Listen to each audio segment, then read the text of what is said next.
ஹர ஹர சங்கர ஜய ஜய சங்கர ஹர ஹர சங்கர ஜய ஜய சங்கர. தம்பி, உன் சிறுபிள்ளைத்தனத்தின் உச்சம் எது தெரியுமா? இறந்த பின்னும் இதே மாதிரி அப்பா, அம்மா, மனைவி, குழந்தை என்று எல்லோரையும் வானுலகில் சந்திப்போம் என்ற எண்ணம்.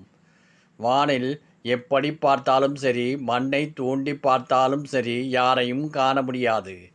எந்த காலத்திலும் சரி, எந்த ஜென்மத்திலும் சரி, வழங்கப்பட்ட இந்த காலத்தில், இந்த ஜென்மாவில் சந்தித்ததும் பழகியதும் உறவாடியதோடும் சரி, இனி எந்த காலத்திலும் இதே உருவத்திலோ இதே உறவிலோ மீண்டும் பார்ப்பது என்பது இயலாது.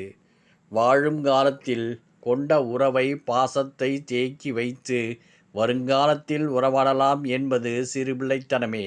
முடிந்தது முடிந்ததுதான். இந்த மண்ணில், இந்த காலத்தில், இந்த ஜென்மாவில் வாழ்ந்தது மட்டுமே வழங்கப்பட்டது. இந்த அனுபவத்தை எப்படி வைத்துக்கொள்ள விரும்புகிறாயோ அப்படியே அமையும். பகையும் போராட்டமும் பாசமும் உருக்கமுமாக தீர்மானிக்க வேண்டிய ஆள் நீயே.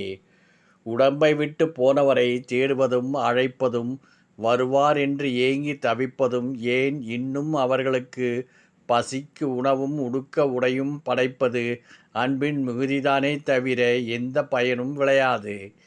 இறந்தவர் நிலை அவர் கர்மாப்படி உடனே மாறிவிடுகிறது. இதற்கு முன்னும் அவர் நமக்கு எந்த தொடர்பும் அற்று இருந்தார். எந்த ரூபத்தில் இருந்தாரோ, மனிதனாகவோ விலங்காகவோ மாற்று புள்ளிமானாகவோ ஏதோ ஒன்று நிச்சயம் மனிதனாக மட்டும் இல்லை. அதுபோல் இப்போதும் இறந்ததும் மனித நிலை மீண்டும் அமைவதில்லை. இதை உணராததையே சிறுபிள்ளைத்தனம். உண்மை ஒருபுறம் ஒதுங்கி நிற்கிறது. உணராமல் நீயே ஓடிக்கொண்டிருக்கிறாய். உன் பாசம், அன்பு, கருணை அனைத்தையும் இந்த ஜென்மாவிலே காட்டிவிடு. பகையாளியாக இருந்தாலும் பொறுத்துக்கொள். இனி இந்த உருவம் எப்போதும் தொடர்புக்கு வராது, மறையப் போகிறது என்கின்ற போது எவ்வளவு சிரத்தை வேண்டும்?